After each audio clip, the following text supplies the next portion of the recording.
Rome didn't fall in a single night. It fell in numbers, in debts written on tablets, in promises that could no longer be kept. When the silver ran out, the empire didn't announce collapse. It minted cheaper coins. Bread was still baked, legions still marched, but the value behind the empire had already vanished. Centuries later, London repeated the pattern, this time with paper instead of bronze. The British pound, once a global pillar, began to tremble under the same invisible weight: interest. Wars were financed, colonies were drained, and the empire's ledger grew heavier than its fleets. When the world stopped believing in the pound, Britain stopped believing in its empire. In 1991, Moscow faced its own arithmetic. The Soviet Union didn't lose to tanks, it lost to accounting. Factories produced without profit. The ruble lost its anchor to reality. And the debt, domestic and foreign, grew faster than ideology could explain. When the system could no longer hide the deficit, the union dissolved overnight. Now look west. The United States holds more power, more credit, more consumption than any civilization before it. Yet beneath that scale lies the same formula: debt as growth, money as belief. The dollar, like the denarius and the pound, depends on trust that tomorrow will pay for today. Every empire discovers the same paradox. The more it owes, the more it must expand. Rome conquered to tax. Britain traded to borrow. America prints to sustain. But debt is not infinite. It's a promise with an expiration date. Some economists call it the imperial cycle. Expansion creates wealth, wealth creates debt, debt creates dependence, and dependence creates decline. The pattern is so consistent that it feels mathematical, as if history itself is balancing a global equation. Yet every era believes it's different. Rome believed its gods protected it. Britain believed in the pound. The Soviets believed in planning. And America believes in the dollar. But belief is not immunity. It's inertia. If the past three empires fell not by invasion but by insolvency, what happens when the world's last reserve currency becomes its largest liability? To understand how debt became the silent architect of collapse, we must step back. Far before Wall Street, before global banks, before the modern idea of money itself. In Rome, currency wasn't just a medium of exchange, it was the empire's bloodstream. Silver coins, the denarii, carried not only Caesar's image but also the empire's credibility. When a Roman soldier was paid, he wasn't just compensated, he was reminded that Rome still held value. At its peak, Rome controlled over a quarter of the world's population. Taxes flowed in from Spain, Egypt, and Gaul. Gold and grain filled imperial treasuries. Yet behind this abundance was imbalance.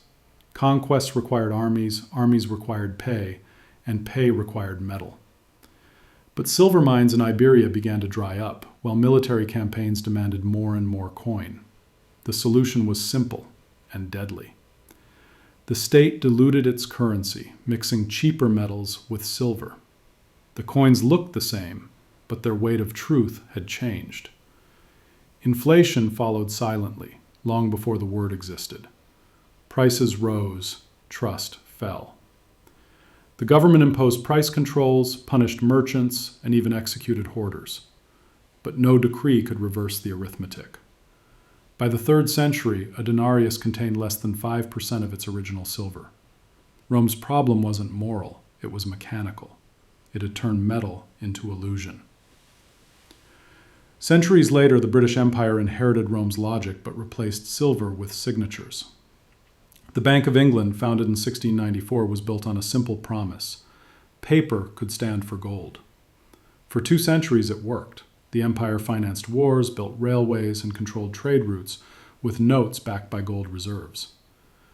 But the Industrial Revolution created an appetite the treasury couldn't satisfy. War spending, especially during the Napoleonic campaigns in World War I, forced Britain off the gold standard.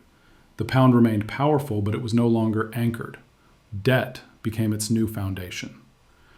By 1945, London was still standing, but financially, it was exhausted. The empire had borrowed not from its colonies, but from the United States, and when the debts came due, Britain paid with sovereignty. The pound, once the world's reserve currency, lost its throne to the dollar. Empire had once again been traded for liquidity. The Soviet Union was born in the ashes of another bankrupt empire, the Russian Tsarist state, whose debts had exploded during World War I. Lenin refused to repay them, calling them imperialist poison. But over decades, the USSR created its own version of the same system: production quotas instead of interest rates, central plans instead of markets. Still, debt crept in through another door: inefficiency. By the 1980s, the ruble's internal value was a fiction. Foreign borrowing surged, oil prices fell, and the planned economy began to suffocate under invisible obligations. Across these epochs, Rome, Britain, the USSR, we see the same anatomy: growth financed by promises, promises outrunning reality, and collapse masked as stability. Each civilization had its own symbols: coins, pounds, rubles, but the same heartbeat: belief in perpetual solvency. And this belief, paradoxically, is strongest right before it fails. When everyone agrees that the system is eternal, it's already begun to expire. Every empire has a moment when the illusion becomes visible. For Rome, it happened not on the battlefield but in the marketplace. Around the year 215 AD, merchants began refusing imperial coins. The denarius, once a symbol of power, had become unreliable. Soldiers demanded payment in gold or goods, not state-issued metal. When trust collapses, even armies hesitate. And when armies hesitate, empires fall. The Roman treasury tried to respond with decrees. It minted more coins, fixed prices by law, and persecuted those who raised them. Emperor Diocletian's famous Edict on Maximum Prices in 301 AD was not a policy. It was a confession. The state no longer controlled value. It tried to legislate faith. But value cannot be ordered. It must be believed. The economic core had imploded, leaving only the shell of imperial authority. By the 5th century, the Western Empire was paying its troops with land, not money. Debt had consumed currency itself. Rome's collapse wasn't sudden. It was a slow subtraction. Each reform postponed the inevitable. Each new issuance of devalued money was a promise without metal, a check drawn on a closing bank.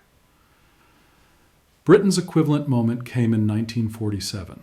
The Second World War had ended, but the bill was astronomical: nearly 240% of GDP in public debt. The empire that once financed the world was now begging for loans. The American Lend-Lease program, designed to keep Britain fighting, had become a leash. When Washington demanded repayment, London had to sell its global assets to survive. India was already independent.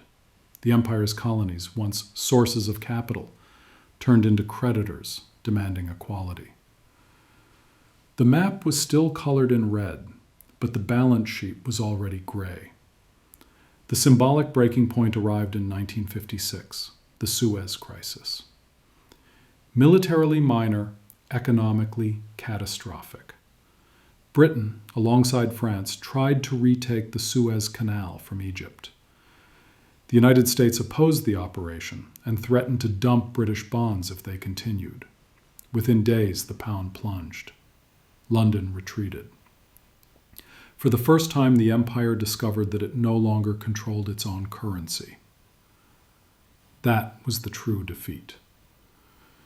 The Soviet Union's reckoning came in the 1980s. Oil prices, the lifeblood of its export system, collapsed.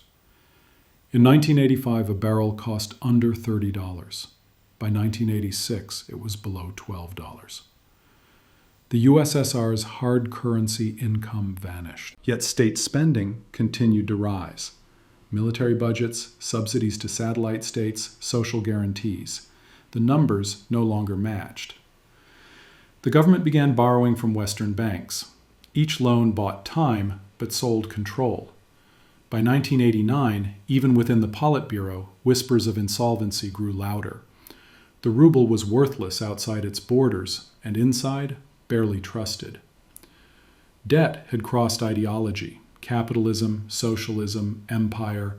The labels changed, but the math didn't. When obligations grow faster than productivity, collapse is only a matter of timing. The problem wasn't moral failure or political miscalculation. It was structural. Debt is addictive because it disguises decline as growth. Rome debased coins. Britain borrowed. The USSR planned. Each used a different instrument to delay the same equation. Today, the United States faces numbers Rome could never imagine. Over $35 trillion in federal debt. Annual interest payments larger than entire wartime budgets. And yet, the system continues, because trust, not solvency, is the real currency. The same illusion holds, that growth can outpace obligation forever. History, however, has never signed that contract twice. If this connected the dots for you, tell me where you're watching from. Every empire builds its system of control around the same engine, debt as leverage, credit as power. To understand why they all failed, we must look at how that engine works.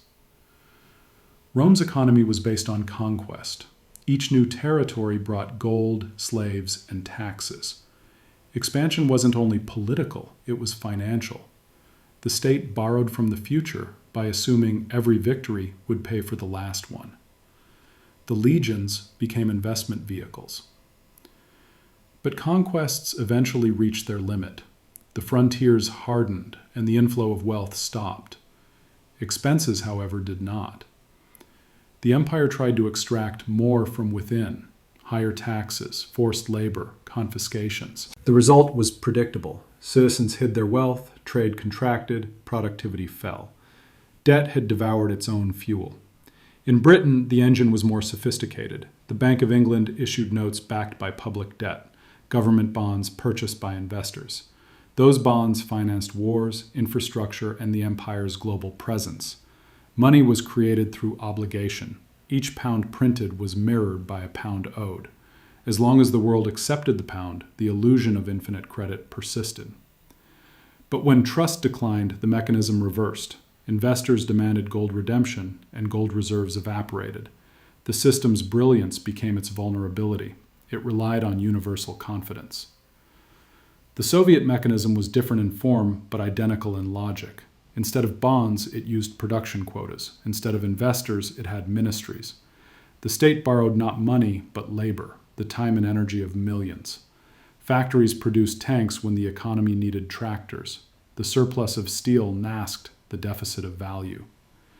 In practice, it was the same transaction. Future productivity pledged for present stability. When the promises couldn't be kept, the system defaulted, socially and politically. Debt, in its pure form, is a claim on tomorrow. Every empire discovered that printing claims is easier than producing value. Rome added copper to silver. Britain printed notes against uncertain assets. The USSR counted imaginary output as real growth. Each stage inflated the symbolic layer of the economy, the part made of promises, not production. The modern mechanism perfected this process. In the 20th century, the United States transformed debt into a global product. After 1944, the Bretton Woods system pegged other currencies to the dollar and the dollar to gold. In theory, it was stability. In practice, it was hierarchy. America could issue dollars, and everyone else had to earn them. When foreign governments demanded conversion to gold in the late 1960s, the arithmetic cracked. On August 15, 1971, President Nixon ended the gold standard. The dollar was no longer backed by metal, only by confidence. That single act turned debt into the world's main currency. U.S. Treasury bonds became the new gold. Interest-bearing promises traded globally. Nations stored them in reserves, corporations used them as collateral. Every printed dollar became an IOU that no one intended to collect, because collecting it would destroy the system itself. This is the mechanism of modern empire. Others must trust your debt more than their own assets. America exports not goods, but obligations. Foreign banks hold trillions in U.S. securities, believing they are safe, yet the safety depends on perpetual borrowing. If issuance stops, liquidity dries up. If it continues, inflation erodes trust. It's a trap built on equilibrium, a balance between faith and mathematics. Debt, therefore, is not just a number. It is a mechanism of governance, a tool that transforms belief into policy. Rome ruled through tribute, Britain through bonds, the USSR through quotas, America through credit. Different systems, one equation. And now that equation is approaching its limit again. Interest compounds, growth slows, promises accumulate faster than reality can redeem.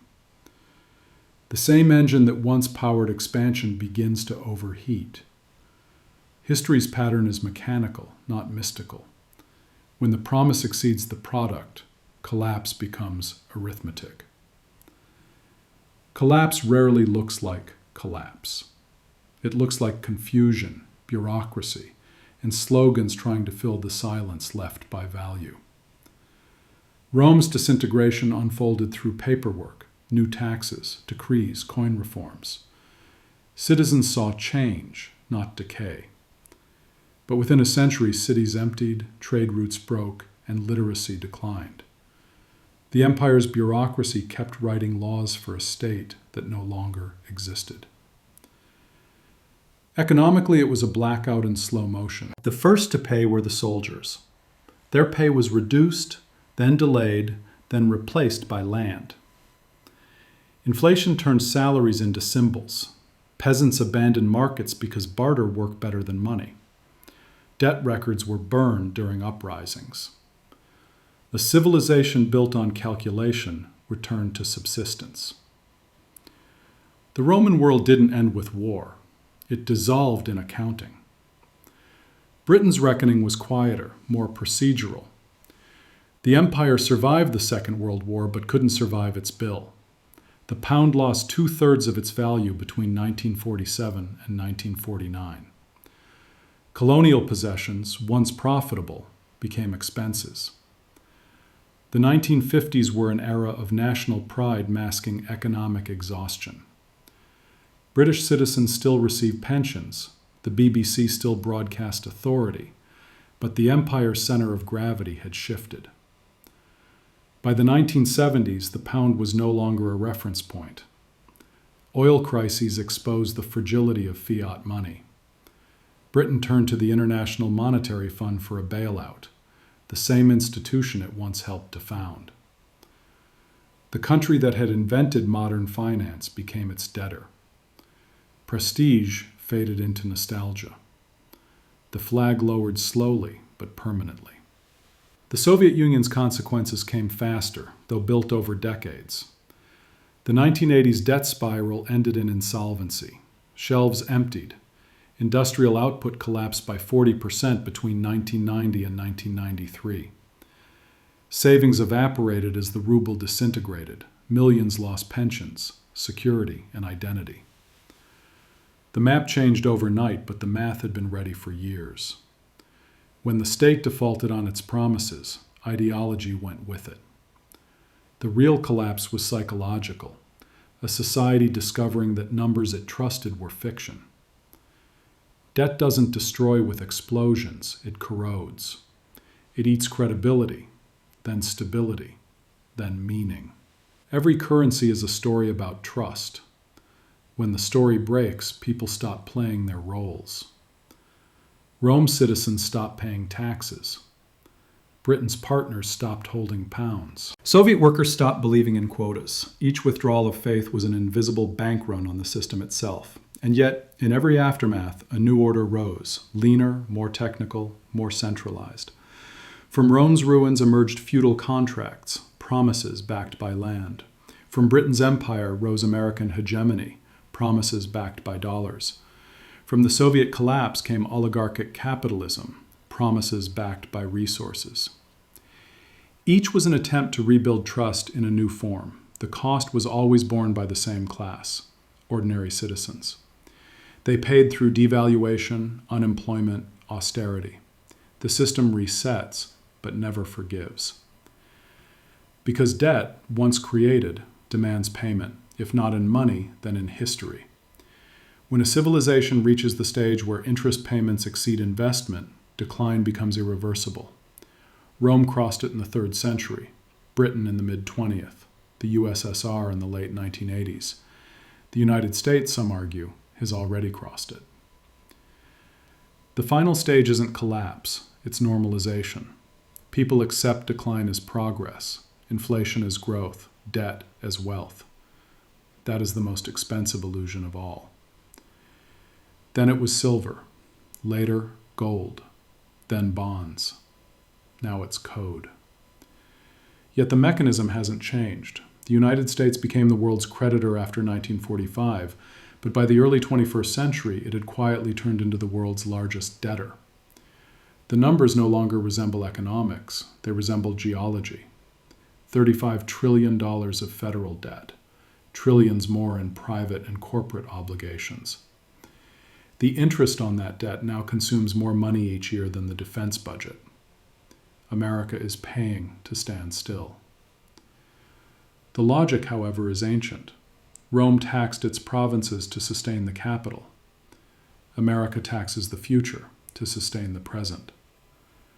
Treasury bonds like imperial tribute circulate around the world. China, Japan, and global investors fund American consumption by holding U.S. debt, believing it to be the safest asset on earth. The irony is mathematical. Their safety depends on continued borrowing. Stability now means more debt, not less. When Nixon closed the gold window in 1971, the dollar ceased to be backed by metal. It became backed by belief. That belief, amplified by technology and global finance, built a digital empire. The dollar became the bloodstream of trade, credit, and energy markets. The Federal Reserve became what Rome's mint once was, a temple of faith. But every temple faces its heretics. After 2008, the system cracked open.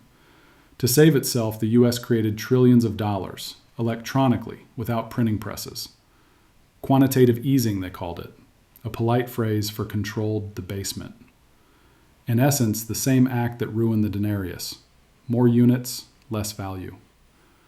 But this time, inflation hit in assets. Stocks rose, housing soared, the wealthy multiplied. The middle class, the empire's core, stagnated. Debt turned from a policy into an identity. Americans borrow to study, to live, to survive. National growth depends on personal obligation. The empire's citizens became its collateral. Credit scores replaced social classes. The line between government debt and household debt blurred. Both promise future productivity that may never come.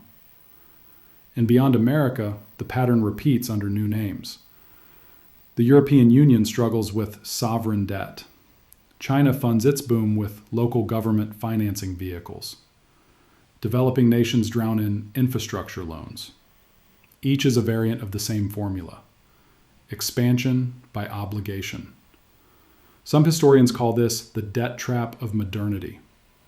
Debt has become not a tool, but the product itself.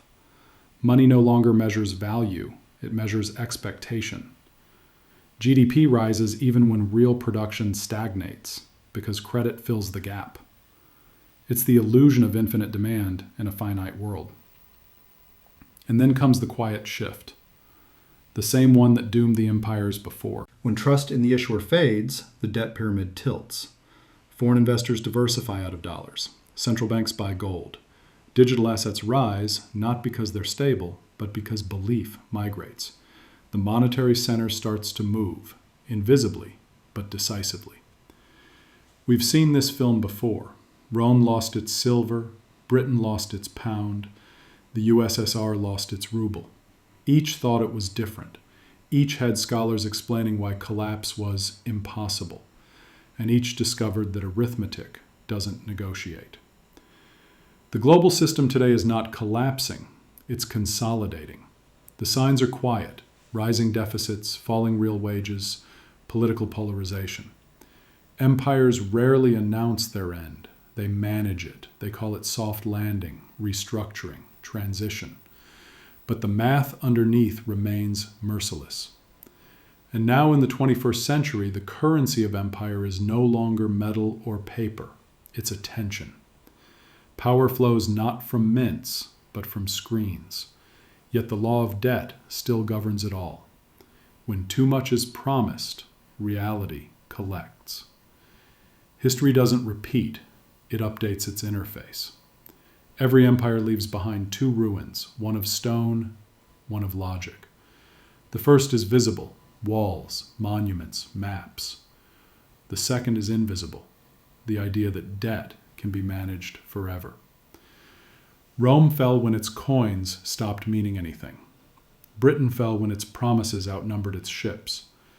The Soviet Union fell when its plans stopped producing value. America still believes that debt is strength, that as long as the world trusts its credit, the machine will run. But history has never rewarded that faith twice. The signs are subtle. Empires never declare bankruptcy. They change the vocabulary. Liquidity crisis, fiscal adjustment, monetary easing. Words become curtains over the same stage. Too many claims on too little reality. And now we stand inside that theater, watching the same play but with digital lighting. The audience applauds the illusion of wealth, even as the floor creaks beneath. Every click, every transaction, every new loan extends the act. Yet somewhere the final calculation is already written. When belief becomes the last remaining asset, collapse is no longer financial. It's psychological. Because when a civilization stops asking what money is, it's already decided what it's worth. Everything. And nothing. History doesn't repeat. It audits.